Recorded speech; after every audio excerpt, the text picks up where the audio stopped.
Welcome to Lotus Lane Daily. I'm glad you're here. Today's wisdom is for anyone going through something hard. You know that feeling when you check your bank account before buying groceries? Not because you're curious, but because you're scared?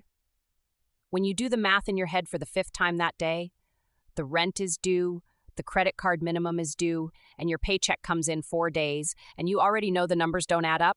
So you open another tab and look at the personal loan page you've had bookmarked for a week, telling yourself it's just this once, just to bridge the gap, just to get through the month. If that's where you are, this is for you. Not judgment. Not advice from someone who has never had to borrow to eat. Just an honest conversation about what it's actually like to live this way and what might actually help. The trap that feels like a solution. The first time most people borrow to cover basic expenses, it feels like a fix. You needed money, you got money. The immediate crisis passed. But borrowing to cover shortfalls has a structural problem. The shortfall that made you borrow still exists next month. Now you have the original shortfall plus a repayment. So next month is tighter than this month, and the month after that tighter still. This is how people end up managing not one debt, but a rolling sequence of them. Credit cards, personal loans, money from family, short-term advances from apps. Each one felt necessary at the time. Each one was. But together, they create a weight that makes every month start in deficit before it even begins. The trap is that borrowing to get by isn't the same as borrowing to invest or grow. When you borrow to cover a gap, you're not building anything. You're paying interest to stay in the same place. And staying in the same place while paying interest means you're actually sliding backward, just slowly enough that it's hard to see. None of this is a moral failing. It's arithmetic. It's the arithmetic of being caught between what life costs and what your income currently is. Plenty of people reach this point through no single mistake. Through medical bills, job changes, family emergencies, cost of living that crept up faster than wages. The situation is real. The math is not your character. What living like this does to you. There is a kind of exhaustion specific to chronic financial stress that people who haven't experienced it rarely understand.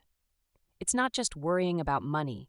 It's the constant low-level cognitive load of tracking multiple obligations, calculating which bill can wait another week, rehearsing what to say if someone calls about a missed payment. It lives in the background of every conversation, every meal, every night's attempt at sleep. It also does something strange to time.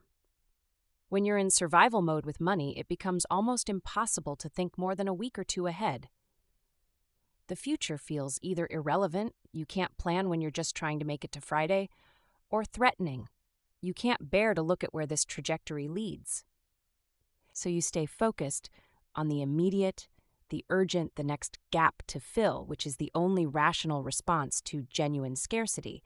But it also means the pattern keeps repeating because you never have the mental space to step back and look at the whole picture.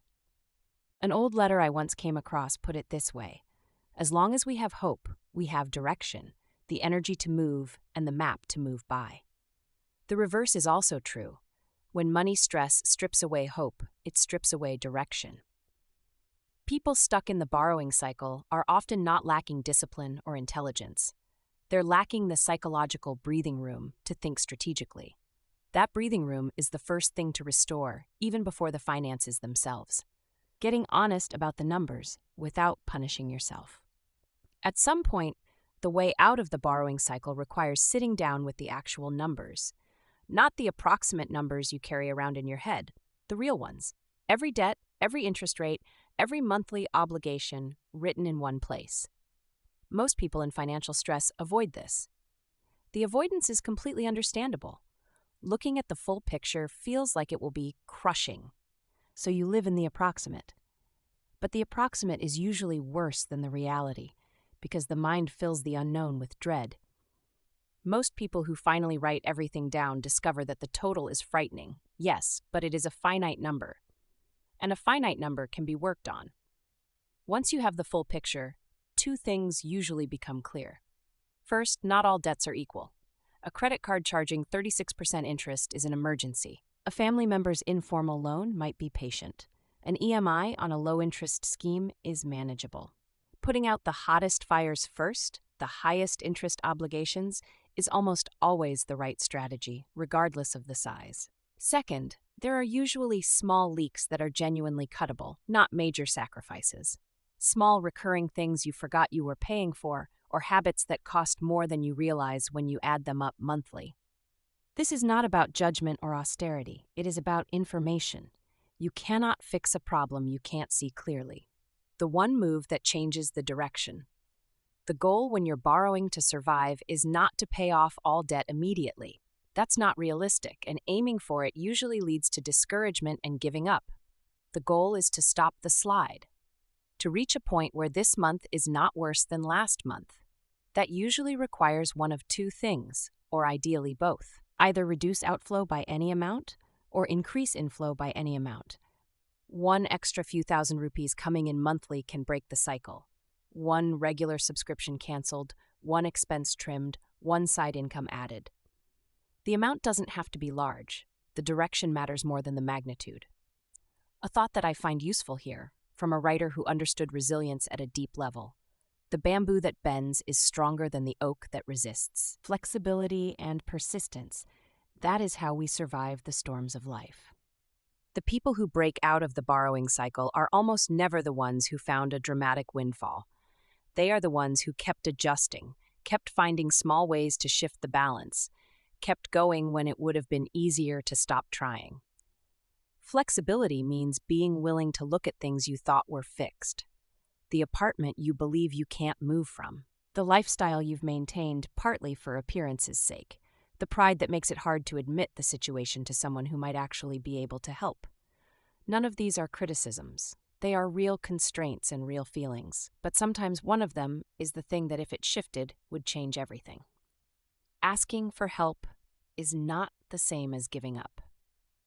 If you've been managing this alone, not telling family, not talking to anyone, carrying the whole thing in silence, that isolation is costing you something real.